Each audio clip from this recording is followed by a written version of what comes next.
Вечером 28 января на улице Дорожную на окраине Емвы вызвали пожарных. Горела квартира в деревянном доме. После тушения в одной из комнат на кровати нашли погибшую женщину, которая задохнулась в дыму. Еще трое жильцов, сводный, двоюродный брат и его сожительница, успели спастись.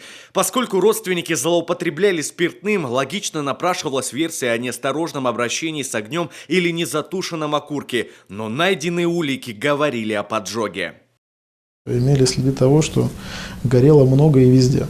То есть на предметах мебели, обстановки, на полу были множественные следы воздействия высоких температур, то есть пламени и так далее. Очень большая задымленность была в помещении.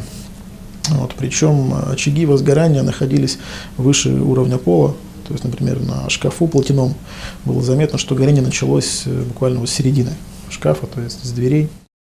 При разборе пожарища была найдена бутылка с остатками горючей жидкости. Родственников стали отрабатывать на причастность к поджогу. В преступлении признался старший брат Алексей Козлов. Он постоянно конфликтовал со сводной сестрой из-за родительской квартиры и не хотел, чтобы она там жила. В день убийства 35-летняя женщина поругалась с сожителем, у которого обитала в последнее время, и вернулась в отчий дом. Брат высказал свое недовольство, но та даже слушать его не стала, и после бурного застолья пошла спать в одну из комнат. Они употребляли алкогольный напиток, после чего сестра легла спать. У брата возник умысел решить проблему раз и навсегда путем поджога своей сестры.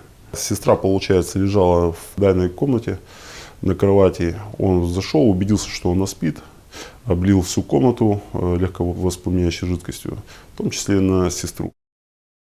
Бензин вспыхнул моментально. Алексей зашел в соседнюю комнату и разбудил двоюродного брата и его супругу. Сказал им, что подпалил комнату сестры. Сожители попытались потушить возгорание с помощью ведер с водой, но пламя уже набрало силу. Пришлось спасаться. В ходе следствия обвиняемый стал утверждать, что никому не желал смерти, но зачем тогда поджигал, пояснить не смог. Нижпогодский суд признал его виновным в убийстве и назначил 9,5 лет колонии строгого режима.